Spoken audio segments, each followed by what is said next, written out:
Hey folks, I believe we are live. Let me just check if everything is working as expected. Just give me a sec. I'll be back. Uh, I believe we are.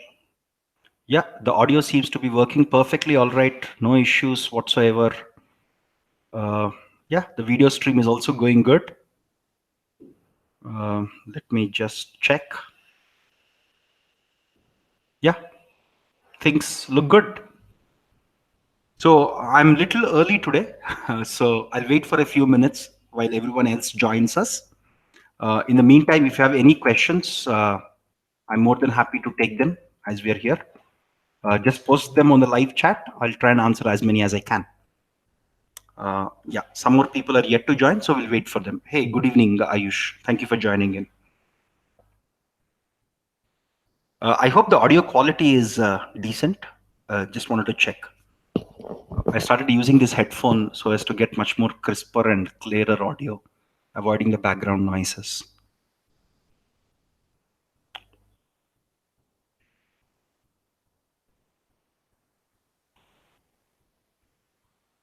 Hey, good evening, folks. Thanks for joining in. And let's wait for a few more minutes. Any question you have, you can drop it in the chat session. I or one of our teammates will try and answer as many as we can while we wait for others to join in. Okay. Yeah. Thanks, Prateek, for confirming that everything is good. Thank you.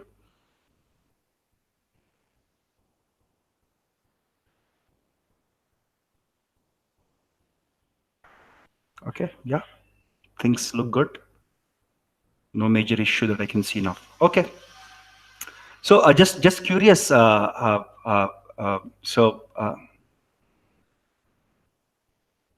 So aptitude questions asked in GATE. Good question. So what happens here is aptitude plus English, right, constitutes roughly about 15 marks for CSE students, roughly.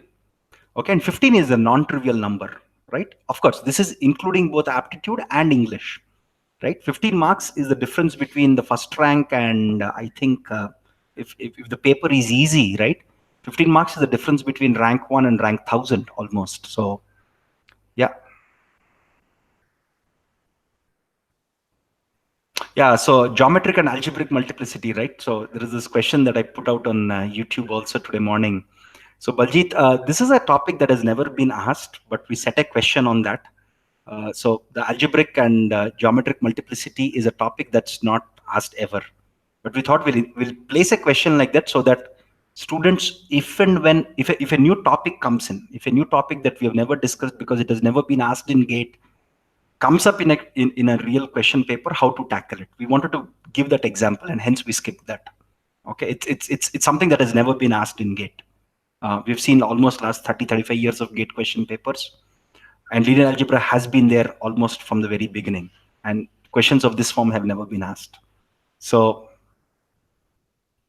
somebody's asking about after aptitude, which subject we'll cover. We'll actually continue with our engineering mathematics.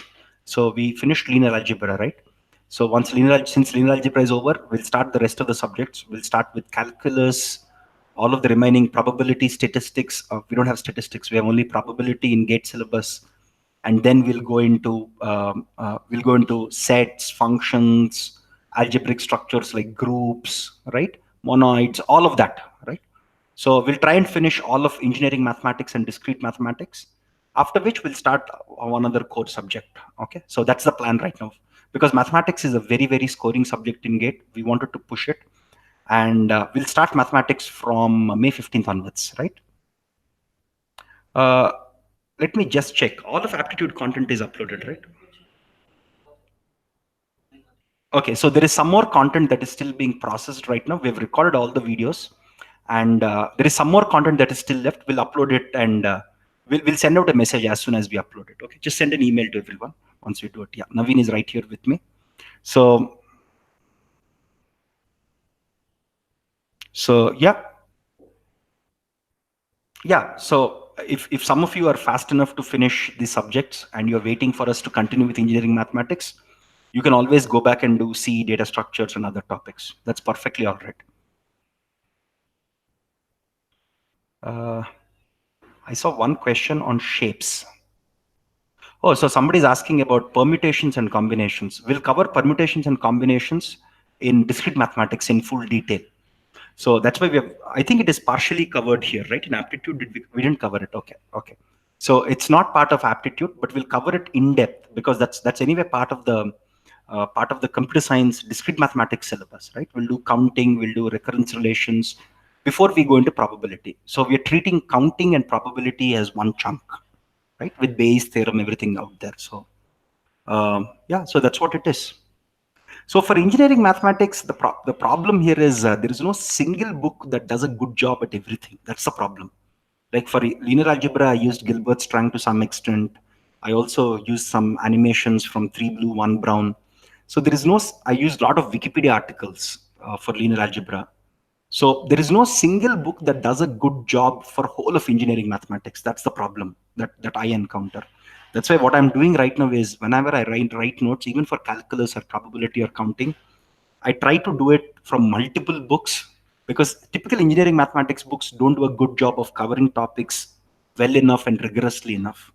And the practice problems are also slightly on the easier side for most engineering mathematics textbooks. So there is no single textbook, but for every topic anyway, I'll mention a couple of textbooks and a couple of topics that I'm using. Very often I tend to refer Wikipedia because that's a very exhaustive source. Like even in linear algebra, you must have seen that I've used Wikipedia extensively for a lot of content because Wikipedia is like a nice summarization of all the concepts. So when it comes to probability, we'll see. Again, I'll have to make choices there.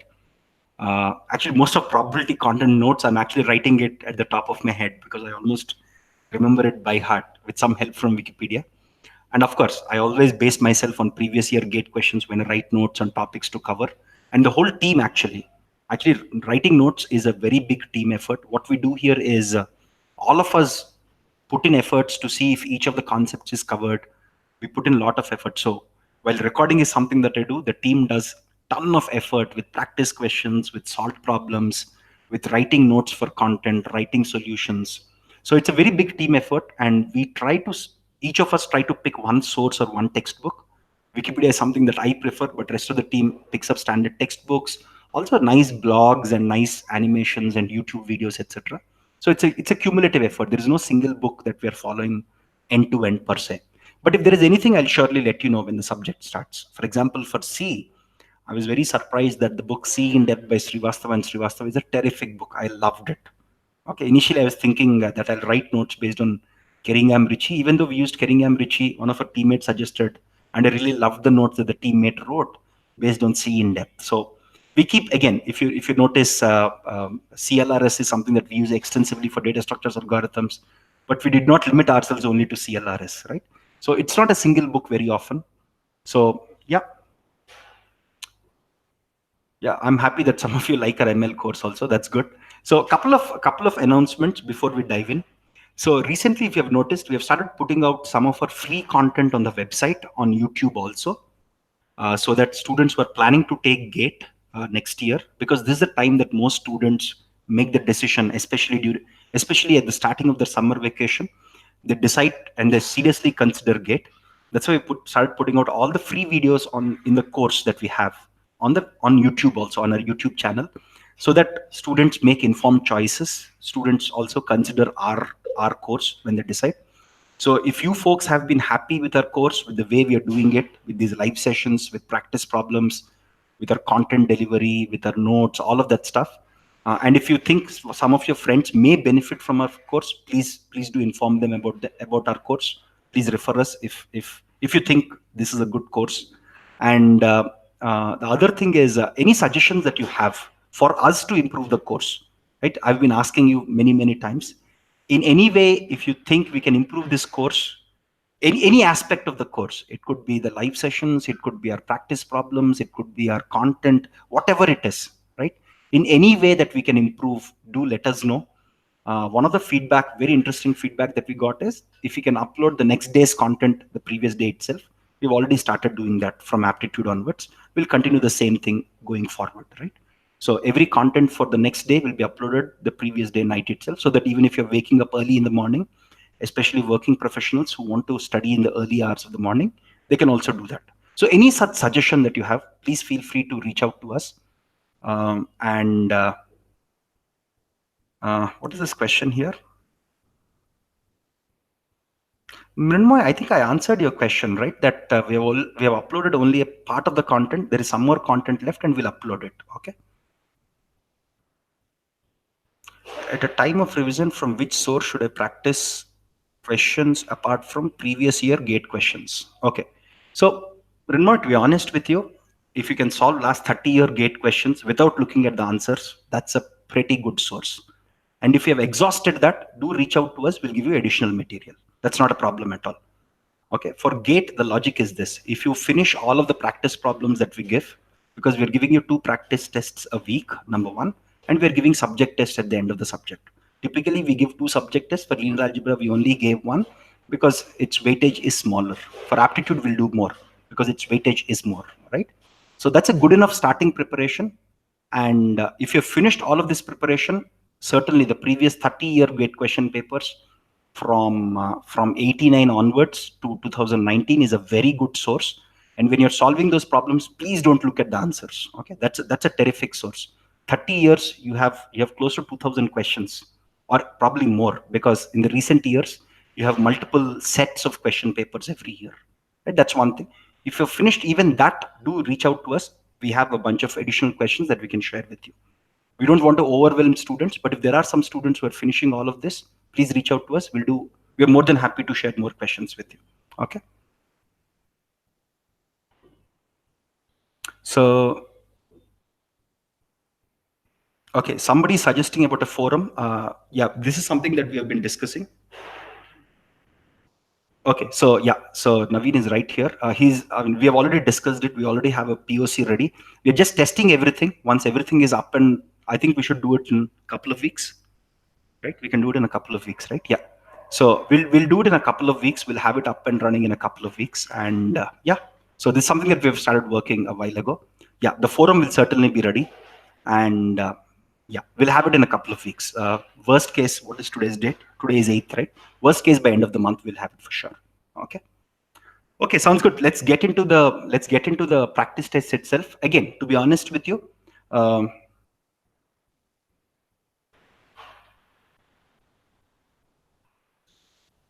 so what is this question? Till when will applied gate course be finished?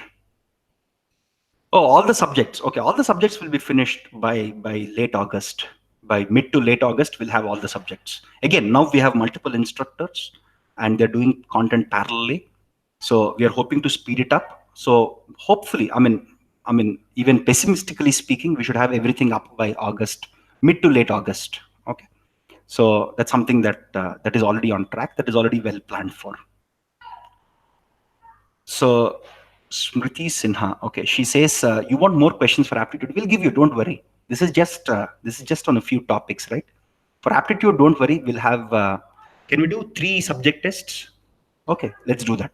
So every 3 days you'll get a practice test like this with 15 questions, and hopefully these are like 2 weeks, right? So 60 practice questions here, and we'll also do 3 subject tests for aptitude because the weightage for marks is more, right? So don't worry about practice. We'll ensure that you'll practice, ample practice you'll get. Okay. So we'll do 3 subject tests for aptitude itself. Sounds good. Without any delay, I want to jump into the questions because again, some of these questions I wanted to mention this, right? So some of these questions are slightly above the gate level. They're not way far away from the gate level. For example, if you take the aptitude questions in CAT, right? They're certainly harder. So the questions that are there in this practice test, they're roughly at gate level or slightly above gate level. They're again, gate sometimes the questions are like very, very easy. Okay, so we said let's do slightly harder than gate. Actually, these questions are not hard, to be honest, right? When I tried to solve these questions, I did it very, very fast. So they're not hard. So let's jump into them anyway. Okay, so where are we? Okay, yes. So let me share the screen and go into the. Okay, we are here. Okay, as you might know, your order may be different from my order. So let's go into each of them. So, okay, so let's dive into this. Okay, what is the unit digit of this? Okay, so if you notice, this is 17 power 12 minus 1973 power 6, right? That's what it is. Now you have 7 power 12, right? So if you notice, again, this is a very simple problem, to be honest. You just have to be careful, right? So in 17, you have 7 in the units place. So the question is, what is the unit digit of this? So we should only care about the unit digit. Rest of the digits we can simply ignore, right? So if you notice for 7, if you start doing it, what is 7 power 1? 7 power 1 has 7 in the digits place. What about 7 power 2? 7 power 2. Again, I'm only taking the units digit here, right? So 7 power 2 has 9 in the units digit. Okay. 7 power 3. Okay. 7 power 3 has 3 in the units digit, right? Again, you just have to multiply 9 into 7 is 63, right? So the units digit will be 3. Similarly, what about 7 power 4? 3 into 7 is 21, so 1 will be there in the units digit. What about 7 power 5? Now again the 7 repeats. Now if you go to 7 power 6, again 9. If you notice, these 4, you have 7, 9, 3, 1, again 7, 9, 3, 1 keeps repeating, right? So if you have 7 in the units digit and if you raise it by 12, what happens now? Right? If you raise it by 12, now what happens? So since 12 is a multiple of 4, every 4 times you have 7931, 7931, 7931, 7931, right? So 17 power 12 in the units digit, right? It will have the same value that is there for 7 power 4 because of the repeatability of 4 here, right? So this will have 1 in the units digit. What about this? Okay, what about this? What will be there in the units digit here? So you have 3 here, right? So let's only focus on the units digit. Okay, so 3 power 1 will have 3 in the units digit. 3 power 2, so 3 threes are 9, right? Sorry, sorry, I didn't understand. Oh, this is 3 squared. Okay. Sorry. Okay, this is 3 squared, right? Yeah, this is 3 power 9. Okay. So, okay, sorry. Let me. Okay, yeah, this is right. So this is like this. Okay, this is not like this. So this is 1973 power 9. Okay, fair enough. Yeah, sounds right. Okay, I read it as 1973 power 3 power 2. Okay, so this is not this. This is this. Okay. Sounds good. Yeah, because the subscript, look at this, the sizes of it are different. Actually, we should have given the question with more explicit brackets so that people are not confused. Okay, so 3 power 3 is 9 threes are 27, so you'll have 7 here. What about 3 power 4? 7 threes are 21, so you'll again have 1 here, right? When it comes to 3 power 5 now, okay, so 1 into 3, again 3 will repeat. So again, here also what's happening here is every 4 times.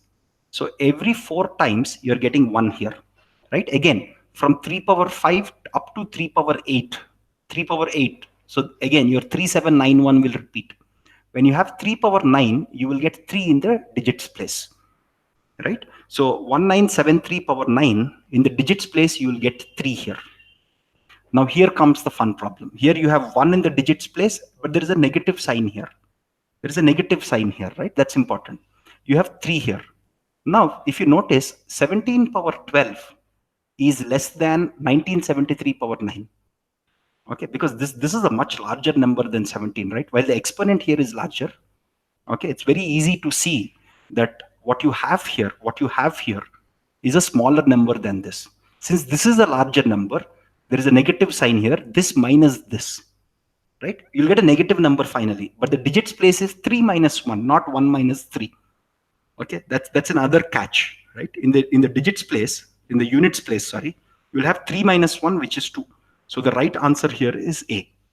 Okay, again, this whole thing can be solved in under 2 minutes. As soon as, again, for me to explain, it's taking a little longer because I have to go step by step. But if you were to actually solve it, you can actually solve it in 2 to 3 minutes. Okay, so let's go to question 2 now, right? So what is the question 2 now? It says, okay, so so it says a 2-digit number A, right? You have a 2-digit number in base 11. Okay, let's assume the 2 digits are X and Y, right? And my base is 11. Okay, this is base 11 is 1/3 of the number formed by reversing its digits. Okay, so if by reversing the digits when considered in base 19, if I reverse the digits X and Y as Yx, this is same in base 19.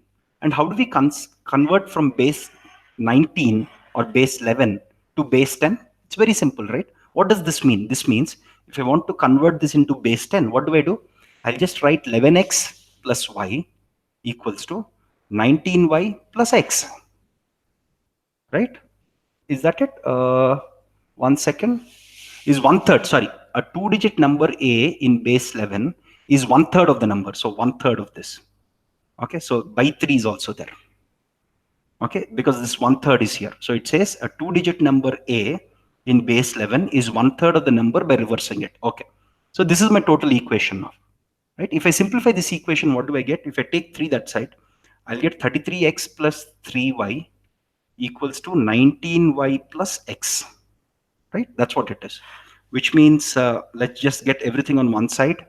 I'll get 32x, right? So I'll get 32x equals to, this is 16y, right? Or in other words, 2x equals to y. This is what I'll get. Now the question says, how many such numbers are possible? Remember that your x and y are in base 11, right? In base 11, what all numbers are possible? In base 11, you have 0, 1, 2, up to 9. This is up to base 10, right? In base 11, you will have one more number called a, right? Corresponding to 10, right? So you can have, in binary, you can have numbers from 0 up to 10. Now, what does this say? This equation says that x is half of y, right? So what all values, x is half of y, right? Yeah, x is half of y. So what all possible values for x and y are possible, right? X can be 1 and y can be 2. This is one possibility. X can be 2, y can be 4. Very likely, because your numbers need to lie between 0 to a or 0 to 10, right? Similarly, 3 comma 6 is also possible. Similarly, 4 comma 8. Is 5 comma 10 possible? Let's look at this. 5 comma 10 is also possible, because 10 in base 11 will be represented as a, right? Right? Because x and y are 2 digits in base 11. And in base 19 also we'll have a to represent 10. Right? So 5 and a are possible. Is 6 and 12 possible? No. Because 12 can't exist as a single digit in base 11. So this is, in everything else is not possible. So here you have 5 possible options which satisfy this equation, where x and y are digits in base 11 and base 19. Okay, and these are the five possible values of x comma y, right? So the answer here is 5 again. Very simple. If you know how to convert from a different base to base 10, very simply using simple algebraic transforms, we got this. The key mistake that many people do here is, many people will answer, actually we should have given 4 also as an option here, because that's a mistake that a lot of people will make. Okay, so sorry.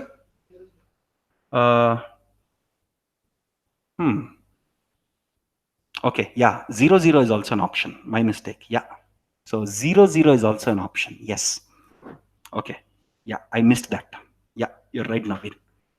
Yeah, 0, 0 is also an option. Yeah, so the right answer here is 6. I think we need to correct it. I think in the answer sheet we gave 5. We need to correct it. Yes, 0, 0 is also a possibility. Yeah, that's very true. I missed that. Yeah, even when I was solving it, I missed it. Okay, good catch. Yes, 0, 0 is also possible. So 6 is the right answer. Let's update the answer sheet also. I think in the answer sheet, which is? A 2-digit number A. Okay. 0, 0 is a single digit number. That's also a valid point, actually. Okay. Okay. Yeah, this is boundary line here. Yeah, that's also a good point. That 0, 0 is actually, so yeah, 0, 0 is a 1-digit number, because it's equivalent to 0 in any base, whatever the base is. So yeah, so we'll stick with our previous answer, which is 5. Actually, I didn't think of this case myself, to be honest. Okay. And anyway, thanks for the discussion. Thanks for helping us learn. Again, we all do mistakes, and I think, yeah, this is a good point.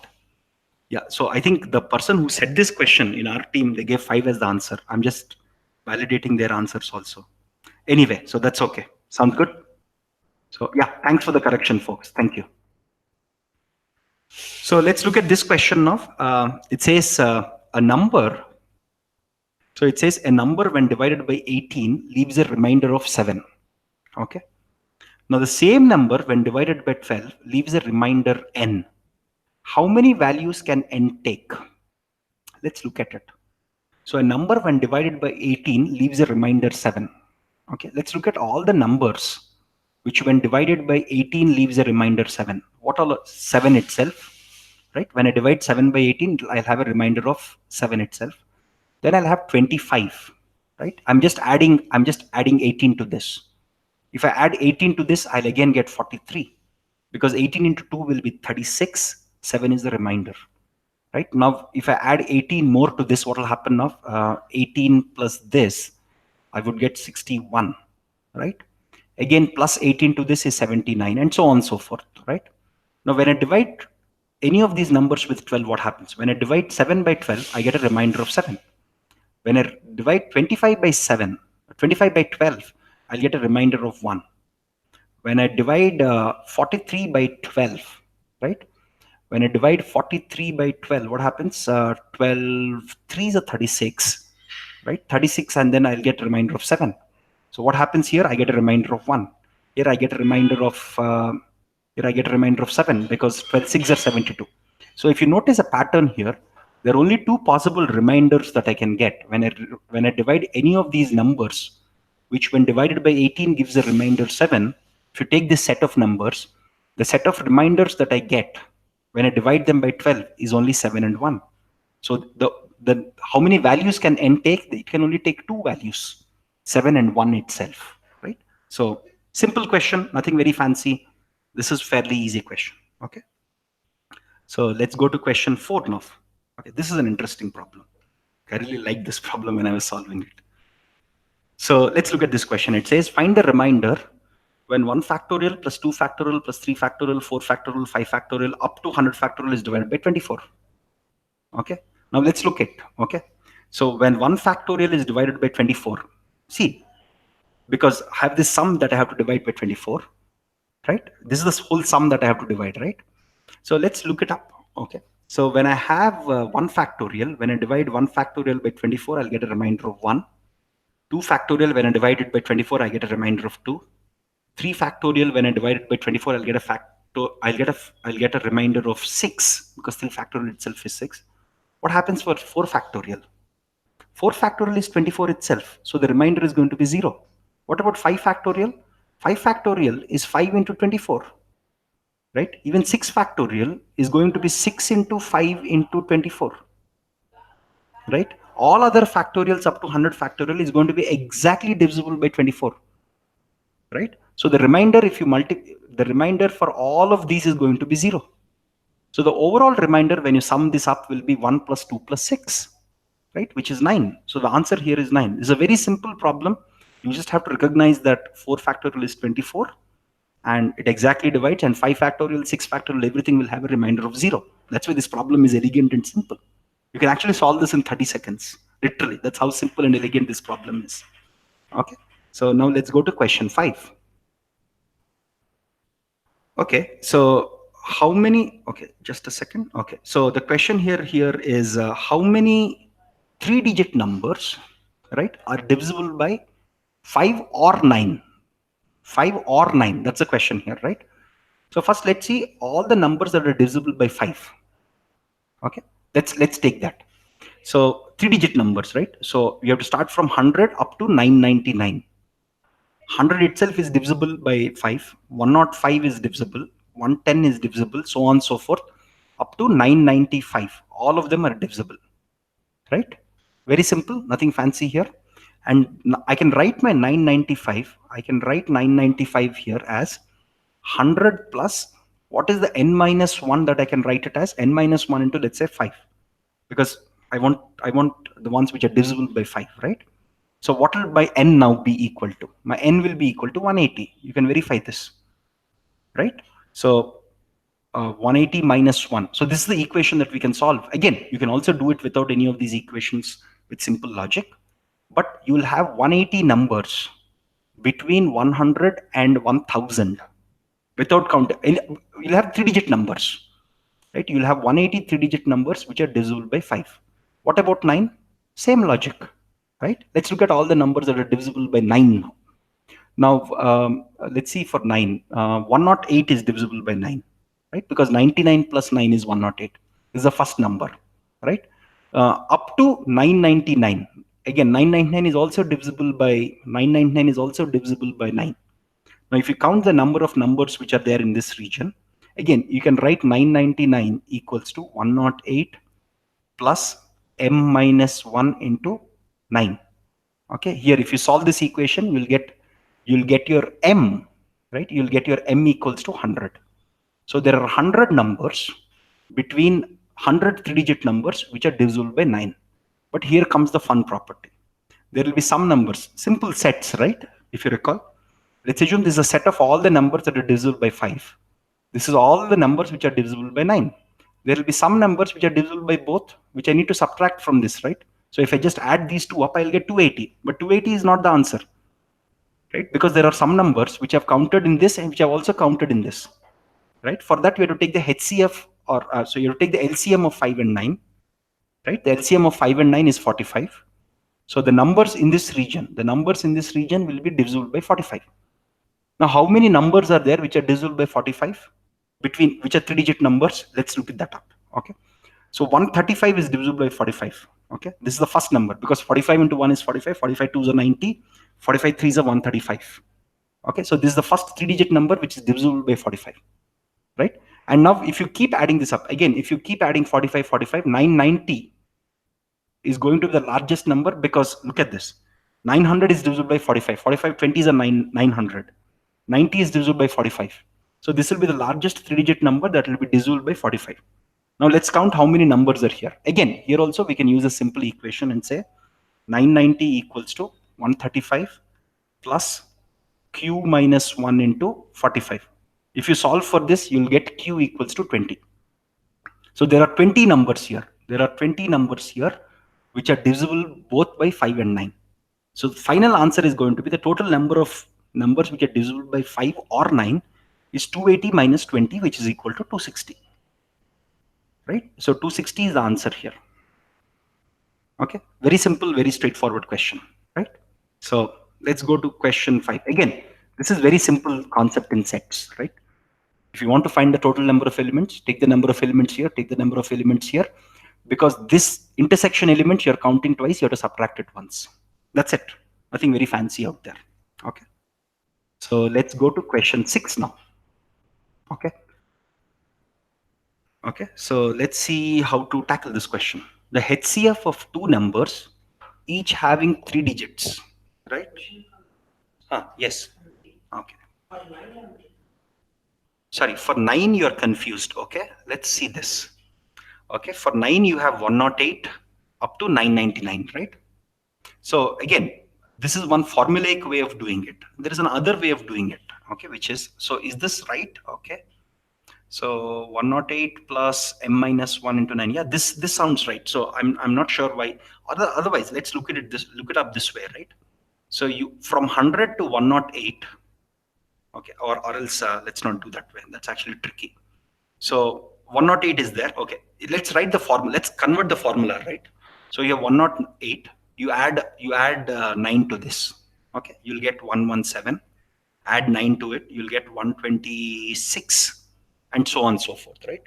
So your last number is going to be 999, right? Because this is the largest number that is divisible by 9, right? If you want to count how many numbers are there from here to here, this is a simple formula. You can verify this formula, by the way. You can very easily verify this formula here. For example, let's say I want to find the number of numbers between 108 and 126. I'll just write 126 equals to 108 plus m minus 1 into 9. Okay, what will the value of m be now? Look at this. What should be the value of m be here? Right? M will be equal to 3.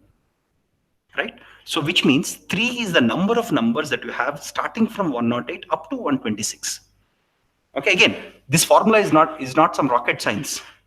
This formula came from this simple idea that any number here, so this I can write it as, again, I can write this as 108 plus 1 into 9.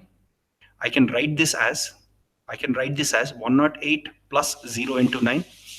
I can write this as 108 into 108 into 2 into 9, so on and so forth. What can I write this as? I can write this as 108 plus 99 into plus 99 into 9. Yes, right? I can write this like this. So because I can write this with 99, right? Because I'm not counting 108 when I'm doing this, I have a total of 100 numbers. That's all. That's how this formula came into existence. Okay, this formula will just make your life simple. Even if you don't know this formula, you can do it. You can do it manually. Right? I hope this is clear enough. Okay, sounds good. So let's go to this question now. The HCF of two numbers, each having 3 digits, is 17. Each having 3 digits, okay, is 17, and their LCM is 714. What will be the sum of these numbers? Okay, so let's try it.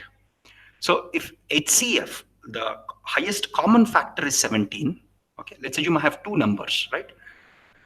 Because their common factor is 17, the highest common factor is 17, I can write these numbers as 17 into X and 17 into Y, right? I can always write them like this, right? So this is my first number, this is my second number, because the largest or the highest common factor for these two numbers is going to be 17, right? And now it says the LCM is also 714. Now, if you have these two numbers, now because the HCF is 17, X and Y do not have any common multiples. Okay, that's important. Here, X and Y do not have any common multiples. So if these are my two numbers with X and Y being some integers, right? What will the LCM of both these numbers be? Because X and Y do not have any common factors. Because if X and Y have common factors, my HCF wouldn't have been 17, right? It would have been, or X and Y are co-primes, right? Because they don't have any common factors except one, right? Hence, the LCM of them would be 17 into X into Y. So this is what my LCM is. And it says this LCM equals to 714. Okay. So now from this, what can I say? What is XY? If I divide 714 by 17, right, I would get, okay, let's use a calculator. Okay. Okay, 714 divided by 17. Okay, so I get 42. Okay, so good. So this gives me 42. So X into Y is 42. Now what all X and Y can give me 42? Okay, let's see what all values of X and Y can give me 42. One possibility here is that X is 7 and Y is 6. Now remember that 7 and 6 don't have any common factors. That's important, right?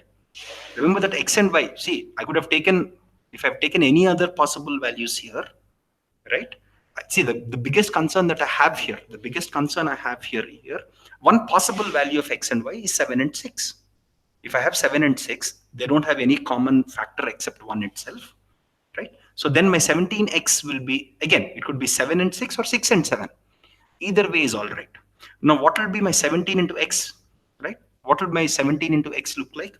My 17 into X will be 119. My 17 into Y, 7 6 of 42, 4, 10, 102, right? So this will be 119, this will be 102. So if I add both of them, the question here is the sum of numbers will be, right? If I add both of them, I would get 221, right? So this is a solution here, 221, right? Very simple. Okay, so okay, sounds good. Again, remember there is another catch here. You could argue there is a catch here that I forgot to mention. You could say, why did we take 7 and 6? What if I take X equals to 21 and Y equals to 2? Okay, 21 and 2 also don't have any common factors. What is the problem if I do that? The moment I do this, 17 into 2 would become 34. What I'm asked here is that the numbers are 3-digit numbers, right? The moment I say Y equals to 2, one of the numbers becomes 34, which is a 2-digit number, which is no more a 3-digit number. Here I have this constraint that both these numbers, 17X and 17Y, are 3-digit numbers. Okay, that's a very important catch. That's why I had to take 7 and 6. I couldn't have taken this. Okay, just wanted to clarify that so that this boundary case is also been handled clearly. Okay, sounds good.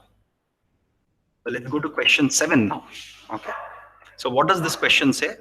This question says sum of two numbers X and Y is 1050. what is the maximum value of HCF? And you're given some 4 options. Let's see which of them can be made to work. If let's assume their HCF is 350, okay, let's work this out. Okay, if the HCF is 350, okay, you have two numbers whose HCF is 350, which have to sum to 1050. So 1050 minus 350 is 700, right? And between 700 and 350, their HCF is 350. So 350 is one possible solution, but is it the maximum value? That's the question, right? So now if one of the numbers is 700, the other number has to be 350, and their HCF cannot be 700, right? So this cannot be the answer. Let's rule it out. The third option, if one of the number is 1050, the other number is 0, right? So makes no sense at all, right? So this also can't be the answer. Let's see if 525 can be the answer. If one of my numbers is 525, what is the other number? The other number also has to be 525 for both of them to sum up to 1050. Now for both these numbers, x and y, what is their HCF? 525 itself. So this also can be a solution. Now amongst these two solutions, which is the maximum value, 350 or 525? 525, right? So 525 is the answer that I have, right? Very simple question. Okay. So let's go to question 8 now. So this is a simple and interesting question. The next term in the arithmetic progression here is, so if you simplify this square root of 18, there is 9 here, right? 9 has a square root of 3, so I can write this as 3 root 2, right? What about this? There is 25 in here. I can also write this as 5 root 2. What can I write this as? I can write this as 49 into 2, right? So 7 root 2, right? So there is a very simple arithmetic progression here, right? If I add 2 root 2, I'll get this. If I add 2 root 2, I'll get this. If I add 2 root 2, what will happen now? I'll get 9 root 2, right? What is 9 root 2? That's what I would get, right? What is 9 root 2? Square root of 81 into 2, which is 162. So this is the answer, right? Very simple arithmetic progression here.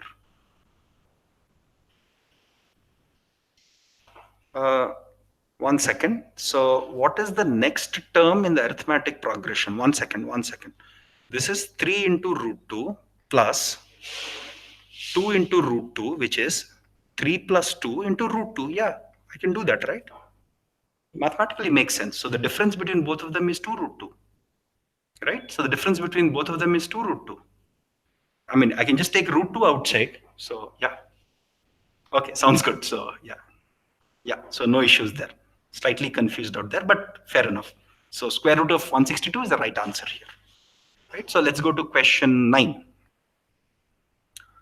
Okay, so in a class, the ratio of boys to girls is 2:3. Okay, in class A. Okay, in class B, the ratio of boys to girls, the name boys to girls, okay, is 4:5. Okay. Now, if the ratio of boys to girls in both classes put together is 3:4, okay, so let's write these ratios into actual numbers. So I can write this as, let's say, 2x and 3x, if I count the actual numbers, right? Because if the ratio is in 2:3, I can write the number of boys as 2x, number of girls as 3x.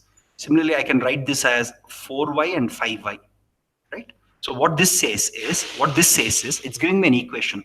It's telling me that 2x plus 4y by, see, I'm adding the boys in both the classes, I'm adding the girls in both the classes. 3x plus 5y is equal to 3/4, right? That's what I'm getting now, right? Now, if I simplify this, what happens now? I'll get 8x plus 16y is equal to 9x plus 15y, right? So what will this result in? This will result in x equals to y. This will simply result in x equals to y, right? Now, what is the question here? If the ratio of girls in class A to number of girls in class B, okay, sorry. If the ratio of number of girls in class A, which is 2x, right, to number of girls in class B, right? Number of girls in class B. What is number of girls in class B? Sorry. It's 3x, right? Sorry. I'm getting confused between, okay, the second one represent girls. Okay. So 3x is the number of girls in class A. Number of girls in class B is 5y. Okay, so it says this ratio is 8 A is to B. That's what it says. And given that X equals to Y, what is A is to B? A is to B is 3 by 5, right? Given that, because we have already discovered that X equals to Y, A by B equals to 3X by 5Y. So what is A and B?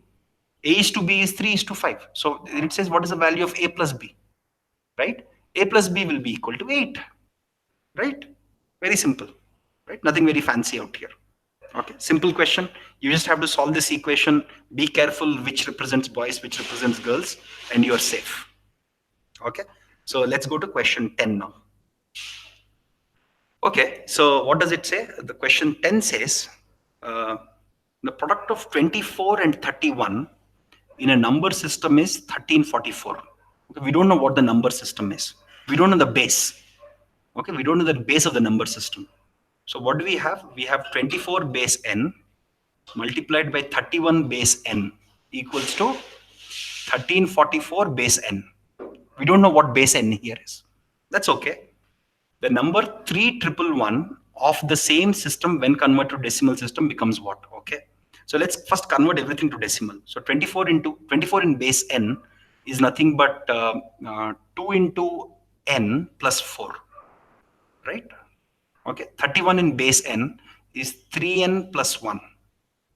Okay, 1344 in base n is 1 into n cube plus 3 into n square plus 4 into n plus 4. Right? That's what this is, right? If I simplify both sides, right? Again, I'll get a quadratic term here. I have a cubic term here. So when I simplify this, what would I get? I would get n cube minus 3n square. See, I'll get 6n square here. Right? I'll get 6n square here. I have 3n square. So I'll get negative 3n square here. Right? Minus 10n. Right? So if you notice, I have, minus 10n, equals to 0. Because this constant 4 and this constant 4 will cancel out. Okay, so this is a quadratic term that I'll get. This is a cubic term, sorry, this is not a quadratic, this is a cubic term. So when I write it into product terms, right, I'll get n. I can take n common out here. I'll get n minus 5 and I'll get n plus 2 equals to 0. Okay, this is a product term. So here n can be 0, n can be negative 2 or n can be 5. Of course, makes no sense if something is in base 0 or base negative. So n is equal to 5. So the base of my digits is 5. When n is equal to 5, 3111. So 3111 in base 5 is what in base 10? Very simple, right? 1 plus 5 plus 25 plus 3 into 125. Right? That's what it is, right? Very simple. So if you solve all of it, you'll get 406, right? Which is answer D. Right? Simple question. You just have to be careful. Don't panic. Again, the first thing when I saw this, I said, wow, how is this solvable? Then when I actually wrote the equations, I said, okay, I got a cubic equation. Just write it into product terms, find the value of n, everything follows. Okay, this is the only interesting part in this. Once you solve this, it's straightforward. It might look, don't panic when you see a problem like this. Write down the equations carefully and you'll be able to solve. Okay, so let's go to question 11 now. Okay, so what is this question 11? A fruit seller has oranges, apples, guavas in the ratio 2:5:8. The number of apples is more than the number of oranges by a number that is a multiple of both 6 and 8. Okay, what is the minimum number of fruits in the shop? Okay, so since you're given this ratio, let's assume I have 2k oranges, I have 5k apples and 8k guavas. Okay, let's assume I have this. The number of apples is more than that of the number of oranges by a number. So what is it saying? It's saying this difference, 5k minus 2k, which is 3k. It is saying 3k, the number of apples is more, okay, than the number of oranges, the difference between both of them, which is a multiple of both 6 and 8. Right? What is the LCM of 6 and 8? 24. Right? So it has to be a multiple of 24, some 24 into n. Right? So 3k equals to 24 into n. So what is the value of k? K is, right? So, okay, so it says 3k equals to 24n. What is the minimum number of fruits in the shop? Right? We want to find the minimum number of fruits in the shop. So remember that n has to be 1, 2, 3, whatever number, right? So for me to count the minimum number of fruits, right? Let's take n equals to 1, right? Because n can belong to the set of numbers 1, 2, 3, so on and so forth, right? Since the question is all about minimum number of fruits, I'll take n equals to 1. Then 3k equals to 24, so k equals to 8. When k equals to 8, what is the number of fruits that I have? Look at this, 10, 15k, right? So I have 15k. So what is the minimum number of fruits that I have now? 15 into 8, right? Which is 120, right? Very simple. Again, here the interesting part here is the question says the minimum number of fruits. Okay, then you have to immediately recognize that n can take any of these values. What is the minimum value on the RHS? The minimum value is 24, right? That's the key leap in the solution here. Once you make that leap, the problem is straightforward again. Okay, so let's go to question 12 now, right? So what does question 12 say? Okay, let's go. For a positive number n, let Pn denote the product of digits of n. Okay, nice. And let Sn denote the sum of digits of n. Okay, let's assume the number that I have is AB, 2-digit number, right? So for a positive integer n, let Pn denote the product of digits. Okay, and Sn denote the sum of digits. The number of integers between 10 and 100, 2-digit numbers, for which Pn plus Sn equals to n. Let's see. Suppose this is my number AB, because it's a 2-digit number, it can take values from 10 to 100, right? So what is it saying? It's saying the product of the 2 digits, which is A into B plus, right? And the sum is A plus B equals to the number itself. Okay, this is the fun part. It's saying this is equal to the number itself, right? Now, if AB is the number, how can I write it in decimal? I can write this as 10A plus B in decimal, right? Because AB is a number in decimal, right? So I can write it as 10A plus B, isn't it? So the moment I have this, I can cancel these B's here. I can write AB equals to 9A. Or in other words, B equals to 9. A can be any number. Just that B equals to 9 here. That's all matters. If B equals to 9, what all numbers can I have from 10 to 199? 19, 29, 39, so on and so forth up to 99. Right? How many numbers are here if you notice? If you notice, there are 9 numbers here. 1, 2, see 1, 2, 3, 4 up to 9. So there are only 9 numbers, not 10 numbers. Okay. So there are only 9 numbers here. Okay. Because we don't have 0, 9. Okay. Because 0, 9 doesn't lie in the interval 10 to 100. Okay. So very simple problem. Looks slightly daunting. But once you write this, again, writing this equation is the key part here. Once you write this equation, this problem is straightforward. Okay. Even when I was solving it, it took me a while to write this RHS. Okay. Because the moment I thought, okay, AB is a number in decimal, so I have to write it in decimal. Okay, that took me a few seconds of thought, but that's where I got a little stuck. But the moment I realized that, the problem was straightforward. Okay, so let's go to question 13 now. Okay, so the question 13 says you have 6 different varieties of sweets. Okay, 6 sweet varieties, and you have 32, 216, 136, 88, 184, and 120 of them. Okay, the question here is, they need to be packed in such a way that each box has the same variety of sweets and the same number of sweets in each box. What is the minimum number of boxes required to pack? Very good question. This is actually a very nice application of HCF. Okay, so because I want to create a bunch of packets, right? All of these packets, I want them to be similar. Okay, I want all of these packets to be similar, and I want to place exactly the same number in each of them. Okay, that's the challenge, right? So now let's see, right? So what is the count of sweets? Okay, 1 second. 6 different varieties of count: 32, 216, 136, 88, 184, 120 were ordered.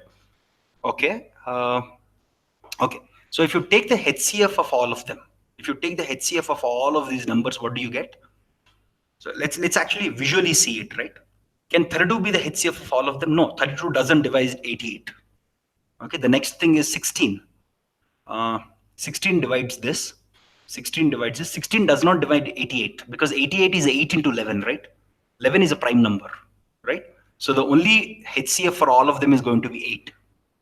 And we can easily see that because 88 is a key number here, because 88 is 8 into 11, and 11 doesn't divide 120. So it has to be 8, right? So the key factor here is 88. So the HCF is 8, right? Now, what is the minimum number of boxes that we need? Let's sum up all of them and divide it by 8. Right? If I sum up all of these boxes and if I divide it by 8, I'll get the minimum number of boxes. So again, 8 fours. Again, I can actually use the calculator and sum it up. You can do it manually. And if you sum up all of this and divide it by 8, you'll get a value of 97. Okay, which is the answer here. Right? Nothing very fancy. You just need to strike to that concept of HCF, and don't panic when you see a lot of numbers. Just visually you can see it, right? It's not hard, because 88 was there. That made the problem simpler of computing the HCF fast. Oh, this is a good question actually. This is also a nice question. It says traffic lights at 3 different road crossings change after 48 seconds, 72 seconds, and 108 seconds respectively. If all of them change simultaneously at 8:20:00 hours, they'll change again simultaneously at. Okay, this is a simple application of LCM. Take these 3 numbers, compute the LCM. Right? Very simple. If you take the LCM of all these 3 numbers, you would get 432. Again, that's very easy to verify. Okay, because 48 doesn't divide this, 72 doesn't divide it. Again, I'm not going to teach you how to compute LCM. That's something that we all know almost by heart, right? So the LCM of all of them is going to be 432, which means after 432 seconds, okay, all these traffic signals, all these traffic lights at a crossing, at 8:20 they were there. After 432 seconds, they'll all again change, right? Now, what does that mean? So 432 seconds is going to be 7 minutes, right? 6 sevens are 42 and 12 seconds, right? 7 minutes and 12 seconds, right? So if 8:20:00, 8:27, 12, right? 6 sevens are 420 and 12. Yes, that's what it is. Okay. So let's go to the last question now. Okay, so it says you have 4,830 rupees is divided amongst Abhishek, Dishant, and Prashant, such that Abhishek's share diminishes by 5 rupees. Okay, if Abhishek's share diminishes by 5 rupees, Dishant's share also diminishes by rupees 10. Prashant's share diminishes by 15 rupees, then their shares will be in the ratio. Find Dishant's original share. Okay, let's actually give some variables. Let's call it A, D, and P. Okay, so we know that A plus D plus P, okay, is 4,830. We know this, right? Now, if okay, now if I remove 5 rupees from this person, if I remove 10 rupees from this person, and if I remove 15 rupees from this person, what will the total be? So this is 15, 20, 30, right? If I remove all of them, this sum will end up being 4,800, right? Very good. Okay, now it says, okay, Dishant's original share. Okay, so if I remove 5 rupees from him, 10 rupees from him, 15 rupees from him, the total also decreases by 30. Okay, so now it says they're in the ratio of 5. So let's call this A dash, D dash, and P dash. Okay, and their sum is equal to 4,800. They're in the ratio 5:4:3, right? So let's take Dishant's share, 4, right? What is the sum of all these 3? 9 plus 4, 9 plus 3, 12, right? So 4 by 12. If you look at D dash, this is 4 by 12. Okay, 4 by 12 into 4,800. Okay, is this guy's share, right? Is D dash, right? So this is 400. This is 1,600. Okay, so his share is 1,600. D dash is 1,600. So what? So the question here is, what is Dishant's original share? If D dash is 1,600, then D will be 1,610. That's it. So 1,610 is the answer, right? Very straightforward question. Again, to be honest with you, some of the questions in GATE are easier than this. Okay, some of these questions are very easy, to be honest. But some of the questions actually in the GATE exam are easier than this. So aptitude is something that is very, very scoring. Unfortunately, many people ignore this. So I strongly recommend, we'll give you ample practice ourselves. So it's very, very scoring. It's fairly easy. Actually, if you ask me what is the most scoring and the easiest subject in whole of GATE, I would I would actually call it aptitude. English is also scoring if you're comfortable with English, but if you're not very comfortable with English, that's okay. Okay, but aptitude is something that we all can solve, right? We have been solving this from our high school days. So it's super scoring, and unfortunately, many people skip it. I strongly recommend you practice this. As we promised, we'll have three subject tests for this for aptitude itself. We'll cover aptitude in chunks as per the schedule. The little content that is still to be uploaded, we're just processing it. There is a small audio issue in the videos, so we're just fixing those audio issues, and we'll upload them soon. Okay. See you, folks. Thank you very much. Thank you for joining in, and see you again on Saturday. Bye bye.